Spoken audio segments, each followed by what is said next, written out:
Илинденска приказна. Стариот илинденец, дедо Вангел, селанец од моето село, седеше во сенката на крушата што растеше пред неговата стара куќа. Сонцето заоѓаше. Низ воздухот летаа се превртуваа ластовици и ловеа муви. Домашното стара куќе Лиско стоеше пред вратата од куќата, мафтеше со опашката и се бранеше од злодевните муви. Двете, уште многу мали негови внучиња, Гоце и Јане, трчаа и си играа низ дворот.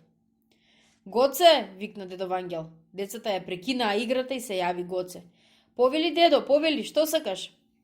Влези во големата одаја, оттаму донеси ми го знамето, рече дедо Вангел. Гоце со трчање влезе во големата одаја, оттаму го донесе знамето што беше завиткано во платно и праша. Што ќе правиме, дедо, со знамето? Ќе го развееме да заличи и нашата куќа, одговори дедо Вангел. Се качи на еден стол, го развеа знамето и го намести токму над вратата од куќата. Дедо, зошто го намести знамето? Праша Јане. Мили мои внучиња, започна да раскажува дедо Вангел, утре е најголем македонски празник. Каков празник? Се заинтересира Јане.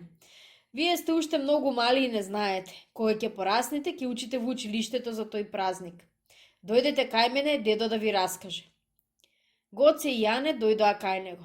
Дедо Вангел го наполни лулето со тутун, го запали, тргна неколку пати и започна да раскажува. Утре, мили мои, е 2 август, Илинден. А Илинден е голем празник, празник на сите празници. А зошто е голем празник? Прашаа двете внучиња. Тоа беше многу одамна, започна да раскажува дедо Вангел. Тогаш бев уште млад и буен. Цела Македонија беше под турско робство. Животот под робството беше многу тежок и мачен. Тогаш господари во нашава земја беа агите и беговите, а пак ние бевме слуги. Што ви правеа агите и беговите? Праша Гоце. Прашуваш ли што ни правеа? Рече дедо Вангел. Тие жито збираа, судеа, колеа, бесеа и што сакаа правеа.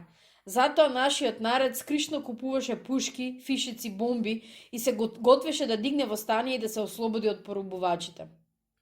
Начело на таа организација беше македонскиот син Гоце Делчев, па Даме Груев од Смилево, Јане Сандански и други македонски синови и јунаци. Добро, дедо, дали ти учествуваше во тоа восстание? Праша Гоце. Уште прашуваш, и јас учествував во Илинденското восстание.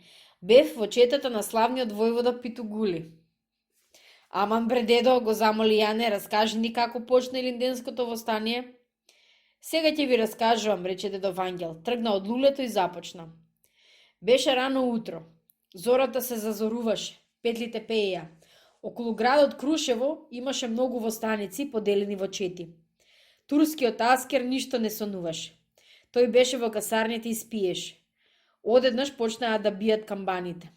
Бим-бам, одегна и пукна чершовото топче. Тоа беше знак дека почнува востанието. И потоа, дедо, праша Јане. Четите ја нападнаа касарната. Од сите страни пукаа пушки. Востаниците викаа ура, ура, смрт или слобода. Ама турските војници не се предаваа и пукаа од касарните. Тогаш Никола Карев, кој беше многу умен, заповеда да се збираат чишиња стомни грниња, да се полнат со пепел и да се втурува внатре газија и запалени да се фрлат по касарните. Кога востаниците почнаа да ги фрлаат на вратите, прозорците и покривите на касарните, тие пламнаа во оган. Турската војска се исплачи и почна да бега. Така беше ослободено Крушево. Македонија беше прогласена за република. Крушевската република беше првата република на Балканот. За председател беше избран Никола Карев. Се радувавте ли, дедо? Праша Јане. Како да не? Одговори дедо. Целиот народ се прегрнуваше и викаше.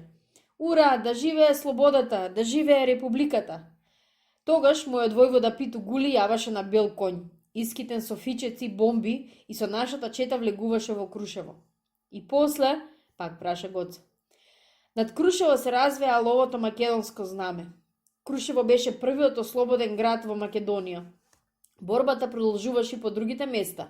Крушевската република траеше 10 дена. Зошто, дедо? Праша Јане. Прашуваш зошто?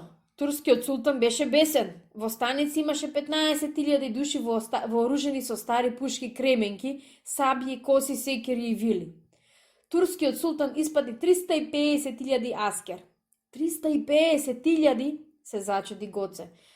Да, внуче, еден востаник требаше да се бие со 350 турски војници кои беа вооружени со модерни пушки, топови и со се што е добро направено. Востаниците беа нападнати од сите страни. Турците го нападнаа Крушево и Крушевската република. Тогаш Питугуле се повлече на Мечкин камен. Дури и за него има песна. Еве неколку стихови од таа песна. Крушево гори, на Мечкин камен страшна борба се бие. Развеал Питу алово знаме, јуначка крв се лие. Пукаат пушки, горите ечат, се тресе земјата црна. Наѓаат турци, летаат чалми и бијат врели зрна.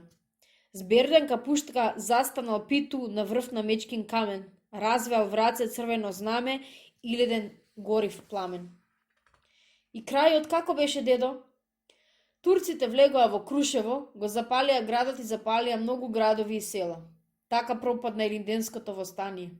Но денеска, ете, слободни сме. Го славиме гордиот Илинден.